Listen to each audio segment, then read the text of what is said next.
مساء الجمال، ازيكم عاملين ايه؟ تعالوا مع بعض نعمل جلاش بطريقه سهله جدا. لو عندك لفه جلاش مش عارفه تعملي بيها ايه، هنعملها بخطوه سهله بسيطه جدا. اول حاجه هنجيب جبن مع بعض، جبنه ولانشون وجبنه رومي وزيتون، اللي متوفر عندك اعمليه. وجبت لفه من الجلاش وركنتها على جنب كده، بس اهم حاجه نقطعها عشان ما تنشفش مننا. وجبت ربع كوبايه من الزبده او سمنه، بس انا هستخدم زبده.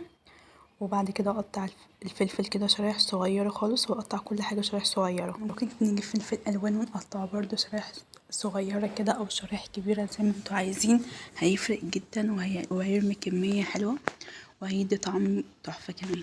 وبعد كده اقطع اللانشون بالشكل ده زي ما قطعنا كله صغير، اقطع كل الباقي كله شرايح صغيره خالص. ولو متوفر جبنه قريش هتبقى احسن كمان وهتبقى طعمها تحفه جدا. وقطعت اللانشون كده بالشكل ده، ومعايا جبنه كريمي وجبنه موتزاريلا وحبه زيتون صغيره، هقطع برضو الزيتون بالشكل ده. والحشو اختياري، تقدروا تحشوا الحشوه المفضله بالنسبه لكم، لو مفروم او جبن او شرايح من الفراخ تقطعوها كده وتشوحوها مع الفلفل الالوان، وتنزلوا بالطبقه بعد ما تظبطوا كده الجلاش وتعملوا طبقات، تحطوا الحشو في النص برضه هتبقى طعمها تحفه. وهتنقله في حته تانية خالص. بعد ما مكست كله كده مع بعضه وقلبت كله، هنزل بمعلقه كبيره كريمي. ممكن نستغنى عن الخطوه دي لو مش حابين، بس بتوديها في حته تانية خالص وبتخلي طعمها تحفه. جبت صينيه كده وجبت معايا ربع كوبايه سمنه، من السمنه بس او زبده زي ما قلت لكم، انا هستخدم زبده.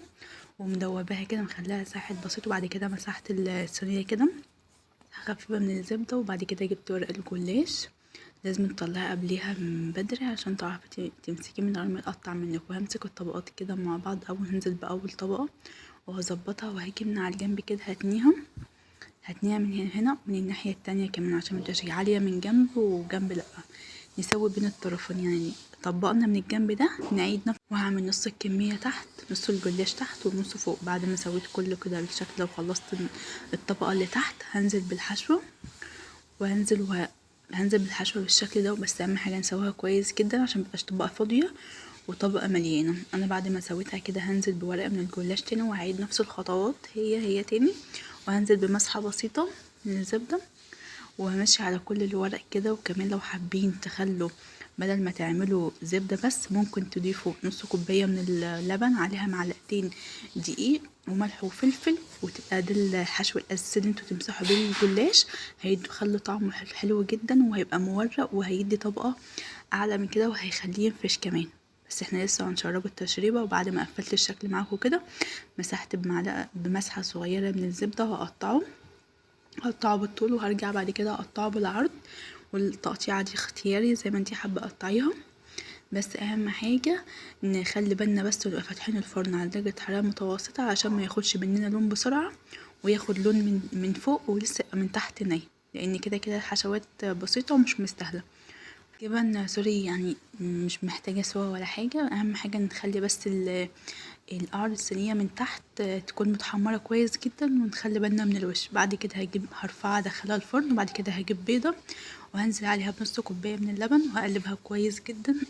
وهنزل بملح وفلفل بس، وهنزل بمعلقة من البيكنج باودر واقلبهم كويس جدا. وانا دخلت الصينية في الفرن على درجة حرارة هادية ما تاخدش لون بسرعة.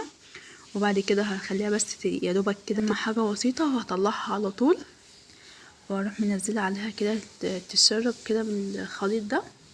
وهدخلها الفرن تاني على تهدوا النار خالص لغايه ما تحت يستوي وياخد اللون الذهبي الجميل. بعد ما شربته كده كله بالشكل ده، دخلتها على الفرن كده درجه، عليت بقى عشان تاخد اللون الحلو ده.